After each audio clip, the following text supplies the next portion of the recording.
6 दिन धरी चलिथिबा विश्वशांति महायज्ञ उद्यापित होईछि। प्रतिष्ठा हेछि श्री जगन्नाथ मंदिर। मार्च 6 रु 11 तारिख पर्यंत जटनी लवणगिरी पहाड़ ठारे चलिबा विश्वशांति महायज्ञ उद्यापित होईछि।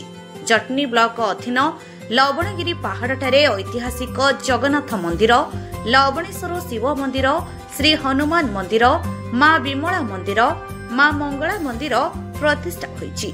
एही प्रतिष्ठा उत्सव में ओडिशार बहु मान्यगण्य व्यक्तित्व उपस्थित थिले। पीसी सभापति भक्त दास, जटनी विधायक विभूति बलवंत राय, बीजेपी खोर्धा जिला सभापति विश्वरंजन बड़जेना, कांग्रेस नेता सुरेश राउतराय, लवणगिरी जगन्नाथ मंदिर कमिटी अध्यक्ष समाजसेवी तथा शिल्पपति तिरुपति पाणिग्राही एवं स्थानीय 2 गोटी पंचायतर समस्त ग्रामवासी माने उपस्थित होइथिले। भक्तिमय परिवेश और हजार हजार भक्तों समावेश देखा मिलता।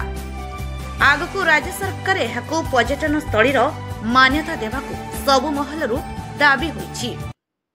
खोर्धा जटनीरू धीरेन प्रतिहारी रिपोर्ट, आम ओडिशा खबर।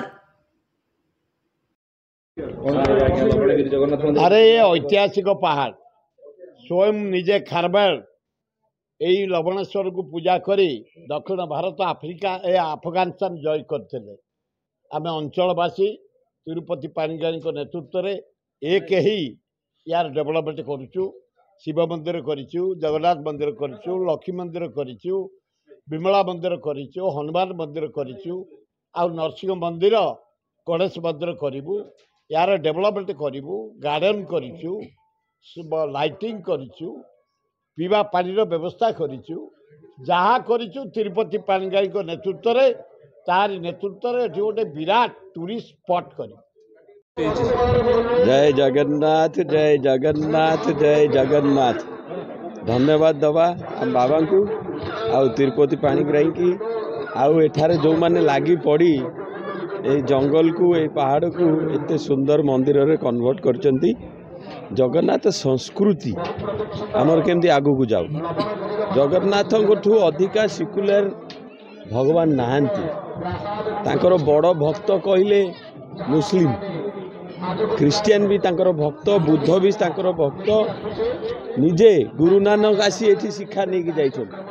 माने एही भली सिकुलर फीलिंग थिबा गॉड जगतर नाथ आको फीलिंग जीवा दरकार। जगन्नाथ ठू बड़ इक्वालिटी गॉड नहांती। से सबरी भी सेठी समान।